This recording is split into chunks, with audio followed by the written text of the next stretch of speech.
Je m'appelle Karfa Diallo, je suis d'origine sénégalaise, je vis à Bordeaux depuis 23 ans.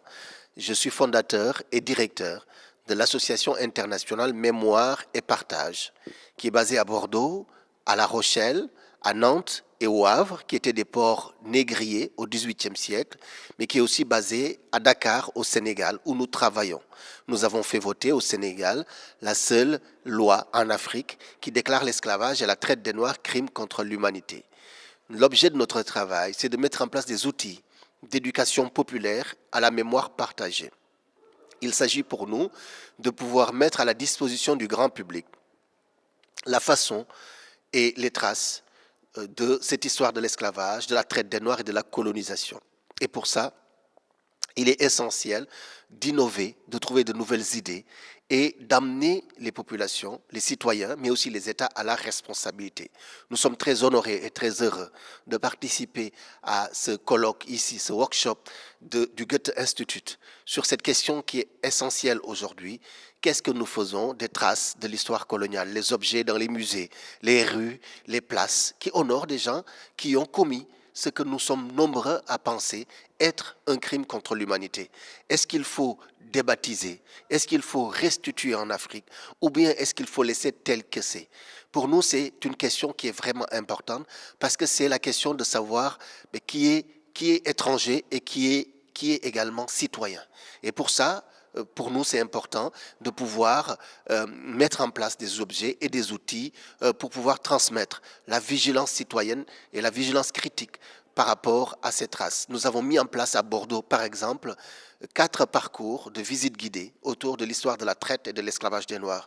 Nous avons décidé de réinterpréter l'histoire de l'esclavage dans les rues de Bordeaux. À Nantes aussi, ça se fait. À La Rochelle aussi, surtout, nous avons mis ça en place. Donc ce workshop est vraiment très important de ce point de vue-là. C'est la question de la légitimité, la question d'être citoyen, qui l'est et qui ne l'est pas. Et pour nous, une des solutions très importantes, c'est de pousser les citoyens à la responsabilité d'abord. Les citoyens, quels qu'ils soient, ont une responsabilité vis-à-vis de cette histoire-là. Et que la société civile, en Afrique, mais aussi en Europe, puisse interpréter, prendre ces objets, prendre ces lieux et ces rues et pouvoir expliquer par des parcours. Ça crée un partage, ça crée un dialogue. Il y a aussi une responsabilité des États. Les États d'Afrique, notamment, ont une responsabilité à sensibiliser leur population, à les éduquer. Et ça ne se fait pas assez. Par exemple, le Sénégal est le seul pays en Afrique qui a déclaré la traite des Noirs et l'esclavage crime contre l'humanité. C'est important de faire entrer dans la loi le souvenir de ce crime contre l'humanité. C'est important de transmettre la vigilance par rapport à cette histoire-là. Et ça, c'est la responsabilité des États. Qu'on restitue les objets ou qu'on ne les restitue pas, les États ont la responsabilité d'éduquer leur population, de leur mettre cette histoire à leur portée, de leur dire qu'en Belgique, qu'en Allemagne, qu'en France, il y a des objets. Et quelle est l'histoire de ces objets? Il faut que ça leur arrive. Pour nous, c'est ça l'enjeu majeur de ce colloque et on espère vraiment y travailler aujourd'hui, pendant ce colloque et après ce colloque.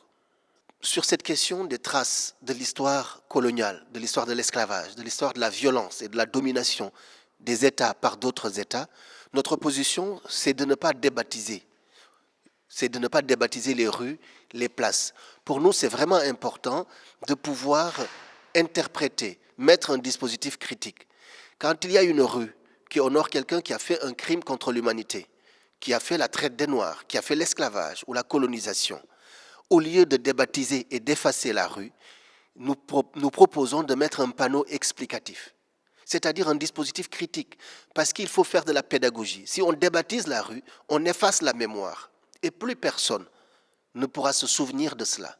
Donc pour nous, c'est important de laisser les rues, les places, les objets, mais d'expliquer, et une explication qui soit éthique, parce que cette connaissance-là, elle doit servir à la sagesse.